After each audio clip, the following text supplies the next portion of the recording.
Alright, right here is the post section. Basically what you do is you go over to post in the navigation and you click on add new. And basically what you want to do is the very basics of it is you add a title and some content and you hit the publish button. That's basically the overview of posts. There's a lot more details to it. First of all, you have your rich text editor here. That means basically it works just like Microsoft Word or an open office document. So whatever you want it to do, it will do for you. Such as if you want to hit bold, you don't have to know the HTML behind it. You just click the bold button and there you go. And the same thing applies if you want to do italics or strike through. It'll do it all for you. If you prefer to work in HTML, there's a tab over here that you can use to work in HTML. But if you want to just stick with a visual editor, you can just stick right there. And it has all the standard options: bulleted text, lists, block quotes, the left and right adjustment, and ability to add links, and also spell checking. Spell checking is kind of slow in WordPress. You might just want to stick with the spell checker that your browser provides, and just about all of them provide one. So another good thing about WordPress is the read more, and this is called insert more tag. And what that basically does is it allows you to cut off how much content you're providing on your home page. So if you only want to show a little snippet of your blog post and have people be able to go to another page to read the full thing, it kind of keeps your front page compact and clean and sleek. That way you're not showing massive blog posts for all this content loading that people have to wait for. This allows things to go very fast and very smooth, and just have your people scan over it to see what they want. Another valuable tool that a lot of people don't really use is the full screen mode. You click on this and this will put everything into your full screen. So if you have a tendency to write long blog posts, or you have a tendency to edit things in a very stylistic way and you want to see what it all looks like, you can use this full screen option. So don't forget that that's there. It's a very useful thing. And there's also a thing called the kitchen sink. It's a very quirky little thing about WordPress. It's all the advanced options inside of WordPress. You click on it, it'll give you the more advanced options. They're not as commonly used. It has an undo and a redo, and also this help section here. But there's a lot of things that you have in there that you're not going to use as often, such as your headings and stuff like that. But just know that it's there in case you want to use it. So that's the kitchen sink. On your right hand side, you have your publishing options. You can save it as a draft, preview it before it's published, and then you have these three items down here. This is the status of your actual blog post. If you click edit on that, right now it's a draft because I haven't published it, but if it was published, it would say published. But you also have a couple different options. If you have a multiple author blog running, or if someone else has to review it, you can put a pending review on there, and that will allow people to basically say, hey, this is ready to be reviewed and published, I just need you to take a look at it first. So that's a really good option if you're a multiple author blog owner. This is your visibility, is the next one. Right now the visibility is public, so that means that the moment that you hit publish, it'll start going on your home page immediately. There's a couple different options you have though. First of all, under public, there's a little option that says stick this post to the front page. That's basically a sticky, such as in a forum sticky. Basically, it doesn't matter what else comes before or after it. This will always be in the top first post of your front page. So if you have something that's important that you want to announce to your blog, you basically want to put that as a sticky post, and that's how you do that.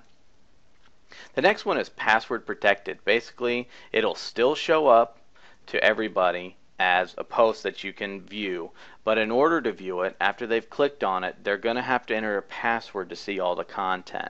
So this allows you to keep maybe protected content under passwords, such as downloads and videos and premium content. You just put it under a password and you can distribute that password to certain people for them to view. So it's a good feature to use, but remember that the password you have to give out. So the next one is kind of like password protected, except for no one's going to be able to really view, not too many people are going to be able to view this except for certain users. Non-registered guests will not even be able to see that this is even a post if it's set to private. A private post is exactly that. It's for not many people. So if you set something to private and send somebody to it and they're not a registered member of your site, they're not going to see it. It'll actually show up as a 404 error. So something to keep in mind. A lot of times you're just not going to use private posts. A lot of times you use either password protected or public posts. So All right, and then the next one is when you decide to publish something. That's why it says right now publish immediately. So if I click on this publish, it'll automatically go to my front page in my blog roll on my home page. So, but if you click edit, you can adjust the date whenever you're going to post your blog. A lot of people, when they first have a blog, they want to show that they have some content, so they'll maybe put it in the past, such as, maybe put it a couple months ago and make it look like an older post. But also another great feature about this is that you can actually schedule your posts. So maybe you want to do all of your blogging in one time frame, and you just set to have it drip feed its content over the course of maybe a couple days. So let's say you have 10 articles and you want to publish them once a day. Well, you don't have to go back every single day and publish it. You can publish all your articles at once and just schedule them to post on a different day. So basically this one I want to maybe schedule for the 9th, so I want this to go tomorrow. So I click OK, and it actually says schedule for, and this changes the schedule. So it's a really handy feature if you want to keep yourself organized and kind of maximize your time instead of always having to come back and do the same tasks every day. So down here, next option is the post tags. Basically, there's a little keywords that you want to put in there to kind of let people know what your individual post is about. If it's about the iPhone, you want to put iPhone in there. If it's about money, you want to put money in there. And it's also, the more of the same tag you use, the more prominent it'll be on your site. Therefore, if you want to use maybe a keyword or a tag cloud, the more times you use the word money in there, it's going to show up as a bigger word in your tag cloud. Categories is just a way to keep your posts structured so that in case people are looking for a category that you had designated, like I said, once again, if you were talking about iPhones, maybe if you were talking about an iPhone app, you would have an apps category. And that way people maybe you always want to read your blog, but really want to read more about, let's say, the iPhone apps, they're going to go to the apps category. Down here is a couple of optional things. These are not required when you are posting, but it's something that maybe some themes use or maybe some plugins use, so just kind of keep it in mind whenever you're using that. So an excerpt is basically a summary of what your post is about, kind of like the stuff that's above your read more link. Some themes use it, some themes don't. Try it out with your theme and find out, so you're not writing excerpts for no reason. Trackbacks, don't worry about that too much. It's not something that's really used that much. Custom fields, what you want to do is that's something that's also can be used by themes and plugins, but if it's not used, then don't even worry about it. So basically you can say, videos I'm watching, happy feed. And that basically, it'll show up in your theme. It can tell you your mood sometimes and stuff like that through a custom field.